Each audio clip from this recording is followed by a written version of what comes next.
Salam sehat sejahtera untuk kita semua.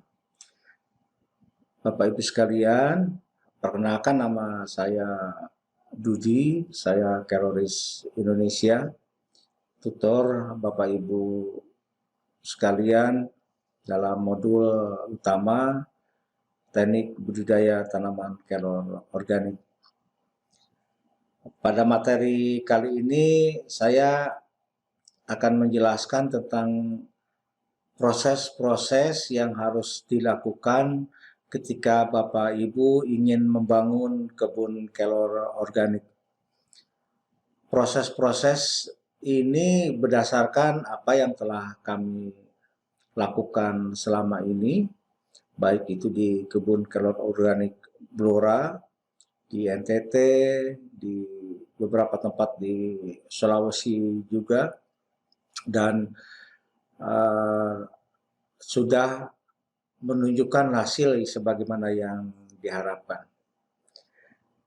Nah, dari proses-proses ini kemudian nanti kita akan perdalam tiap tahapan prosesnya dalam materi selanjutnya, sehingga Bapak Ibu dapat memiliki informasi yang cukup ketika menginginkan membangun sebuah kebun kelor organik yang dimaksudkan sebagai unit usaha Bapak Ibu sekalian.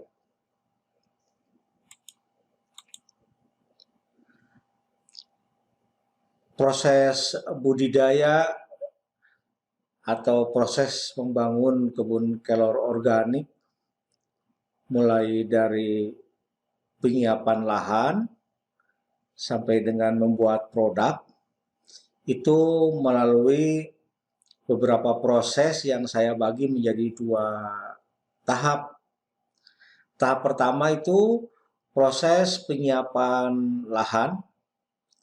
Nah, dalam proses ini Bapak Ibu akan mempelajari tentang bagaimana sih lahan yang baik untuk kebun kelor organik, lalu bagaimana menggemburkan dan kenapa harus digemburkan, bagaimana membuat bedengan seperti ini lurus itu, dan kenapa harus dibuat bedengan, kemudian juga bagaimana melakukan pupuk awal. Dalam proses budidaya ini penyiapan lahan menjadi sangat penting karena akan sangat berpengaruh besar terhadap produktivitas usaha Bapak Ibu sekalian selama tanaman kelor itu hidup. Informasi menyebutkan sampai 60 tahun. Jadi bisa dibayangkan jika Bapak Ibu salah dalam memilih lahan, maka usaha pun tidak akan memiliki keberlanjutan keuntungan yang optimal. Oleh karena itu berhati-hatilah dalam pemilihan lahan ini, dan nanti kita akan pandu dalam materi pemilihan lahan bagaimana lahan yang akan memberikan keuntungan yang optimal dan berkelanjutan bagi Bapak Ibu sekalian. Nah, setelah penyiapan lahan, maka proses selanjutnya adalah Bapak Ibu harus memperbanyak tanaman untuk ditanam di lahan ini. Nah, perbanyakan tanaman pada prinsipnya hanya ada dua. Pertama, asal dari stek batang, bibitnya diambil dari tanaman yang sudah ada, kemudian dipotong dan dijadikan stek batang. Dan yang kedua, asal dari biji atau benih. Nah, benih ini kemudian ada yang disemaikan, ada yang ditanam langsung. Pada intinya, setelah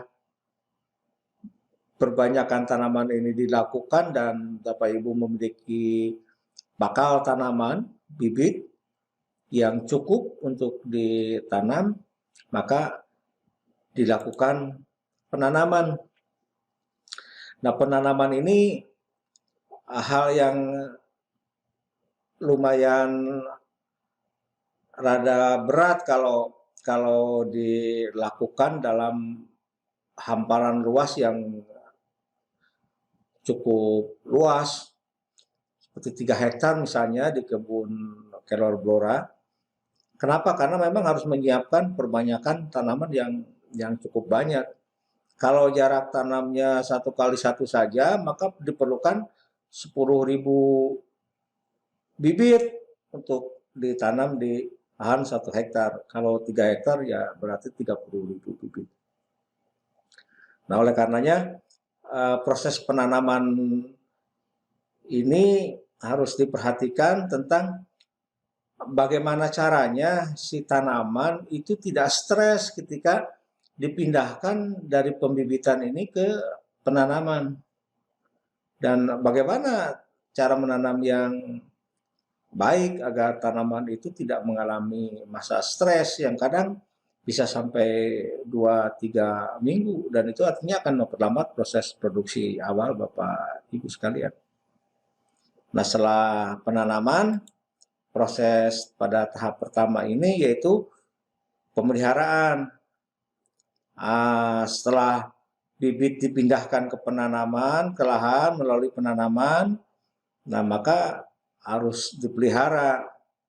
Itu sekitar 3 bulan setelah tanam, masa pemeliharaan itu dilakukan.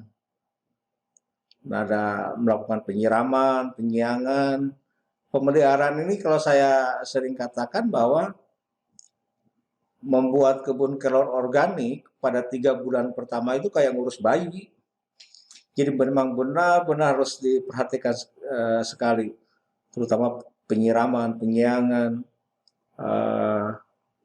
Kenapa? Karena kebun kelor organik tidak boleh menggunakan bahan kimia untuk melakukan penyiangan seperti menyemprotkan herbisida, Roundup atau misalnya seperti itu kan tidak boleh. Dan kenapa penyiraman? Walaupun kelor itu benar tahan terhadap kekeringan sampai 2 tahun, tapi pada 3 bulan pertama awal pertumbuhan itu harus wajib ada air. Kalau enggak, maka pertumbuhan akan sangat terhambat, terganggu, dan lebih lama munculnya. Kenapa? Karena kelor pertama akan membangun akarnya. Nah, kita akan bahas tentang pemeliharaan ini cukup lengkap di materi pemeliharaan. Bapak Ibu sekalian, ini proses pertama, tahap pertama, proses dalam tahap pertama. Nah, sekarang ada di tahap kedua, prosesnya meliputi pemanenan. Nah, setelah Bapak Ibu berupaya cukup keras membangun kebun kelor dan tumbuh, maka kita dilakukan pemanenan. Nah, di pemanenan ini pun tidak sederhana seperti yang banyak orang ketahui asal panen gitu. Ada teknik-teknik tersendiri di dalam kelor bagaimana memanen daun agar interval panen selanjutnya bisa lebih cepat dan berkelanjutan. Nah, di materi pemanenan nanti kita akan bahas tentang bagaimana sih pemangkasan awal, panen pangkas itu seperti apa, dan panen petik terutama ini nih. Panen petik itu seperti apa toh sebetulnya sehingga tanaman kok dalam satu tangkai bisa dipanen lagi dalam interval waktu yang stabil sehingga pasokan produksi daun basah Bapak Ibu ke unit pengolahan bisa stabil juga. Nah, setelah panen, kelor itu hanya punya waktu 4 jam saja. Setelah panen harus langsung diolah. Nah, pasca panen ini nanti kita akan bercerita tentang bagaimana perlakuan setelah dipetik dan kemudian diangkut, diolah. Biasanya turunnya kandungan nutrisi kelor atau kualitas kelor dari daun segar ke pengolahan itu ada di sini. Ada di proses pasca panen kebanyakan.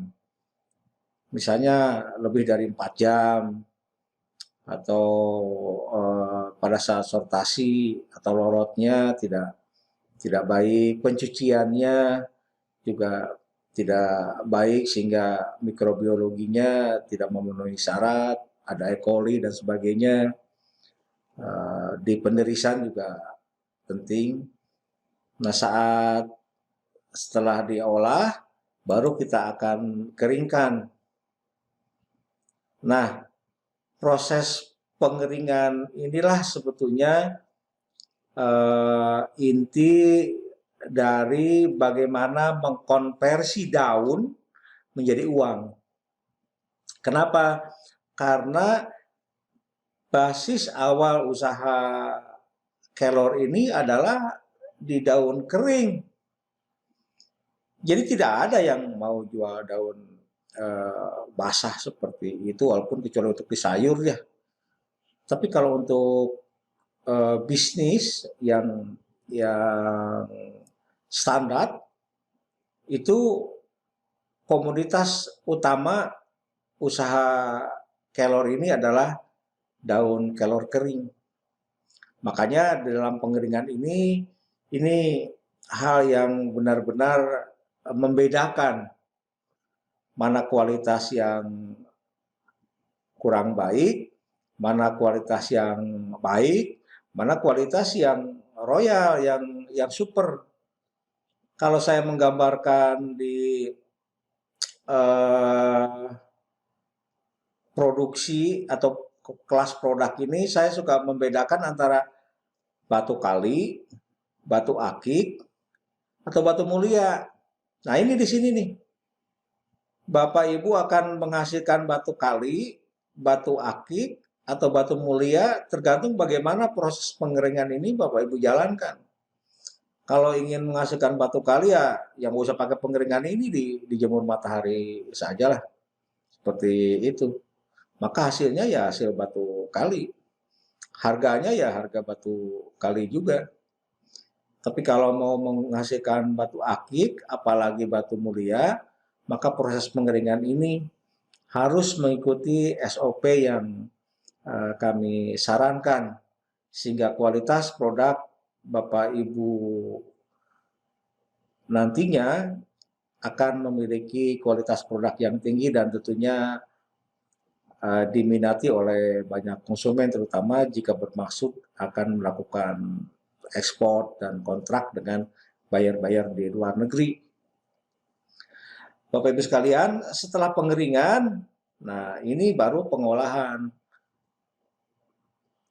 Hasil panen dari daun kering dari pengeringan ini bisa dibikin langsung menjadi teh daun, teh tubruk, bisa dibikin teh celup, bisa ditepungkan kasar, ditepungkan halus, dikemas dan langsung dijual. Oleh karenanya tadi saya bilang bahwa dasar pertama dari bisnis komoditas kelor itu sebenarnya daun kering. Dari daun kering itulah kemudian turun beragam sekali produk-produk turunan. Dari teh aja ada teh tubruk, ada teh celup.